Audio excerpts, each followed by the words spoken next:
Hello there, and welcome back to War Thunder. Today I want to, unsurprisingly, present you the Sonderkraftfahrzeug 234-3, battle rating 1.7, rank 1 sadly, not rank 2, and it is labeled as a tank destroyer, and this is the 2018's second reward tank for only 2 marks of distinction this time, or 2000 golden eagles, or 3 days of playing.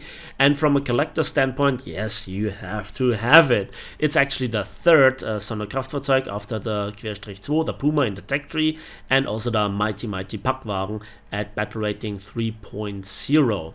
So what is it like? Well, basically mobility wise and armor wise, which is decent to okay, especially for this lower battle rating. It's much like the Puma, but you have a casemate mounted gun, much like the Packwagen, with a 3.3 second reload, but with overall gun performance of a early Panzer IV with the short barrel 75mm.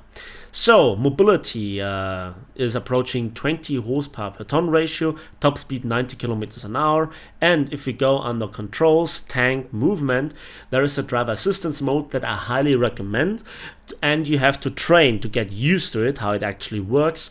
I put it to control, you have to hold down that key and then your ride is smoother and you can steer with the mouse. Furthermore, again, the armor is pretty bouncy for that battle rating and you're machine gun safe, but you're open topped, so aircraft are your bane, much like with the other Sonderkraftfahrzeugs.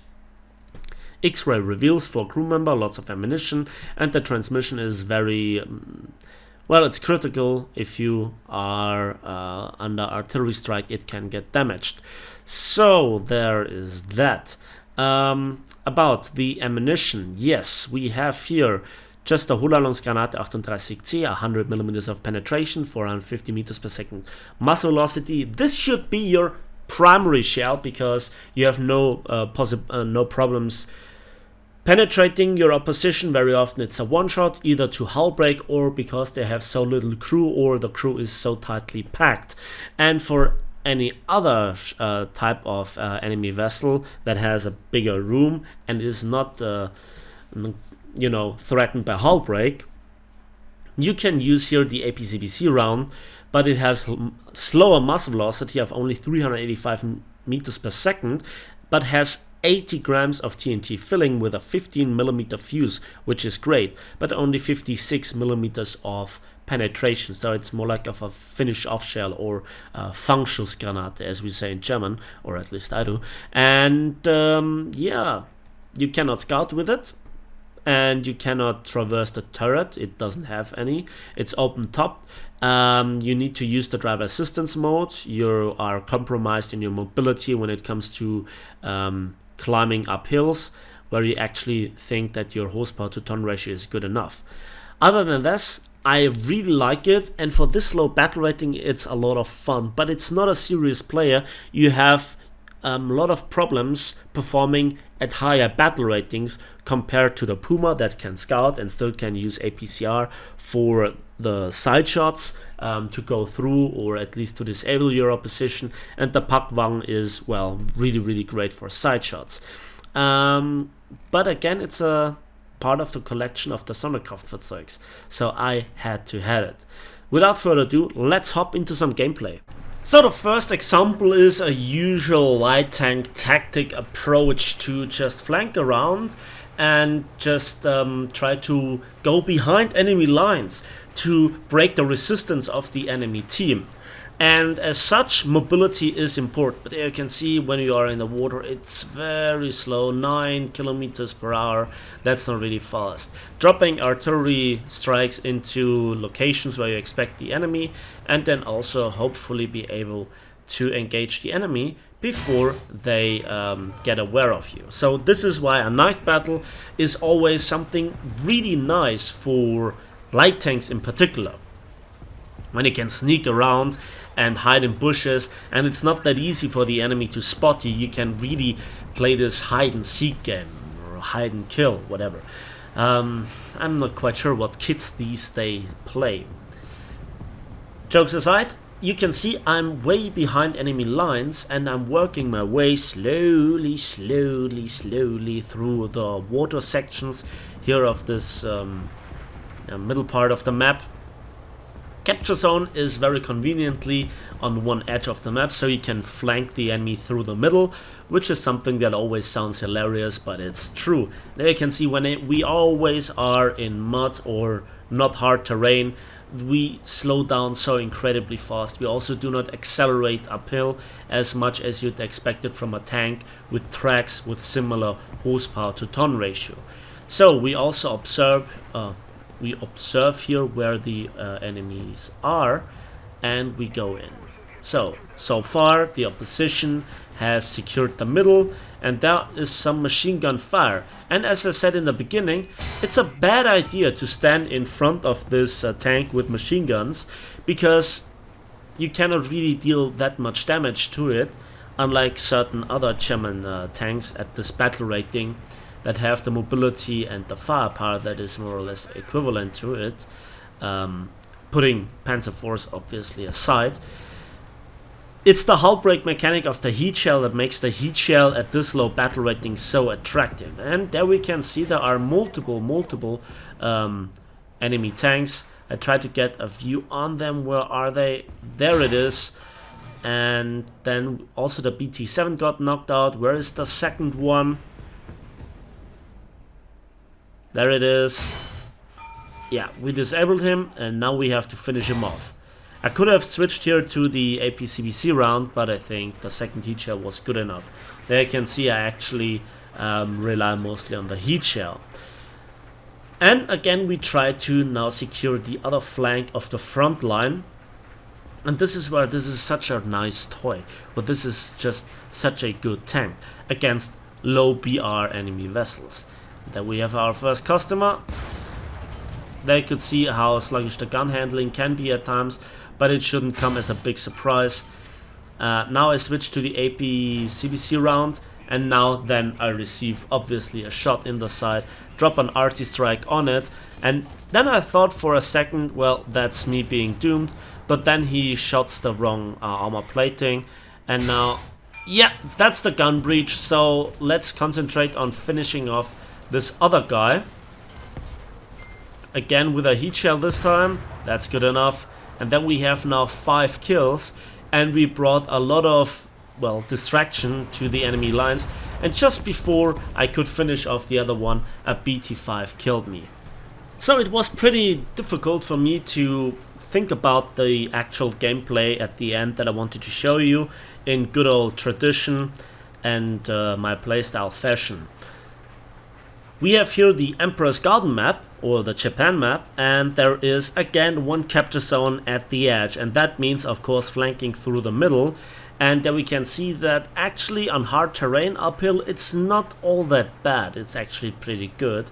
But the second we would hit any sort of muddy terrain or water, you would slow down to a standstill. And because the tank is so light, you have to think about how you drive on a map like this, where there are a lot of things that you can drive through, and if it is worth, you know, trading a heat shell for blowing it out of the way, much like this. If you drive the tank yourself, this is one of the most annoying things that you can come across. And so here I try to stay in the low ground and drive simply through all this concrete fences, but as it turns out, that's not very practical. So a very slow start to the game, I'd say. Not much action going on. The killing already is under full going in the other sections of the map, where tanks get into position. Some are still coming from the spawn zone with join in progress, which is a bad thing. Don't do this, people. Now again, I present you now this battle because I survived it, get a survivor medal, spoiler alert, but it just shows at the very end what you can do with mobility and with the right amount of situational awareness and such. This is always very important in my books, and to reposition yourself is something that I just want to hammer in your brain as a commander of a tank that has mobility. And then the designation, if it is a tank destroyer or a light tank or a medium tank with improved mobility. That doesn't really matter. What matters is how you drive your tank with the possibilities it offers you. And so you could see I sometimes have difficulties dealing with other tanks. Yes, the aim was not the best, but it's not a straightforward cannon like the 50mm or also the puck on the Puckwagen, of course. But the playstyle is much the same. You concentrate on where the enemy is and get a good side shot. And here I switch ammunition now, and that'll do. Good. So especially if the enemy is rolling forwards and backwards, sometimes it's just not the very best with this gun handling and the restricted firing arcs. And you have to switch ammunition to make sure that you get in the kill shot. I mean, yeah, that tank was not the most difficult target in the world, but I think it's not the best thing to edit now stuff together and rip it out of context. So I hear a lot of gunfire, and there we actually could see for a brief moment another tank. I didn't want to kill him right there. This tank is in a very good position to be one-shotted, and this one, first shot in, doesn't fire, and then we finish him off. And this is where the high rate of fire in conjunction with the heat shell is really great. Every Panzer IV driver, the early ones at least, know what I'm talking about. And there is an artillery strike coming in, and this is always pretty dangerous. So where should we go? What should we do? And that was a team kill with an artillery strike. Guys, be careful. Oh man. So I thought somebody is here in this sniping location to my left on this ridgeline, and now I try my luck with the mobility. Now you can usually get up to speeds quickly and then use your momentum to get uphill, and this is where you get rewarded with shots like these. And this is very important with the hull brake mechanic, because the tank here, the LVT, it can soak up many AP shots if you don't know where to shoot exactly, but a simple heat shell will hull brake the thing, and that is great. So that's already 6 kills, and now I'm literally driving on the edge, and then I receive machine gun fire from the side, and before I can bring my gun to it, he gets taken out. But I fire anyway, because why not? So 6 kills, first on team, and I'm literally on the top. And you can see now those tanks already get spammed out a lot. Those tanks already get used at higher BRs, I'd imagine. And yeah, people like to troll it. So currently, if you think that this tank is overwhelmingly powerful, you have a point, because it also gets driven by the most ambitious players, you know, that want the tank immediately, collectors that just want to try out their new toy. And as such, I think the tank does well. It's not a terrible tank, it's a good tank. But it's not like the Puckwagen. The Puckwagen just had more oomph, if you know what I mean. Although against a position like this, it's always good enough. Now we have the capture zone, we have the map control, so what is left there is nothing but, yeah, spawn camping. Let's just briefly summarize this tank. What you get is a decently mobile and maneuverable, already established weapon platform, and on top of this weapon platform you get a weapon that is already established at lower battle ratings for the Germans, the rapid firing 75mm that launches heat shells with great success. So you can switch between targets, multiple targets at once. You can take the enemy's flank and really bring a lot of trouble to the flank. Then they need to root you out, they need to deal with you, while you, with that, give your team the chance to push through the middle, take the cap, and do all those things that let you at the end win the game.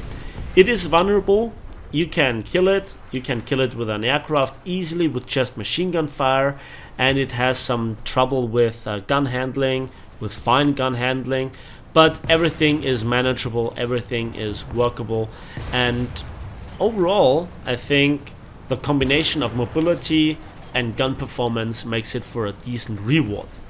So yeah, I think it's worth getting, but just if you like lower battle ratings. It's again not a tank that is very well suited fighting higher tier opposition, much like the Pakwa.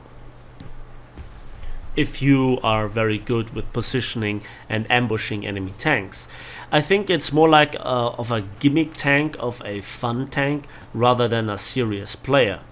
And while you can try to make it work as a mountain goat, I think it's better suited for lightly hilly terrain with some paved roads. And don't forget to use the driver's assistance mode. So that's it for this battle, and now I'm literally at the top, so this is the best place to end it right there. Let's have a quick look at the results. So I literally cut out 5 minutes. As a reward we got 32,000 silver lines, another camouflage and over 4,000 verification research points with a survivor medal, and we were first in team with 2,044 score points for 9 kills and 1 assist. I like this little tank destroyer. It's fun and it is really a great vessel to have, not just for your collection. So I hope you enjoyed this video as much as I enjoyed making it. Give it a like if you did, subscribe if you want to see more, and we'll see each other on the battlefields of War Thunder.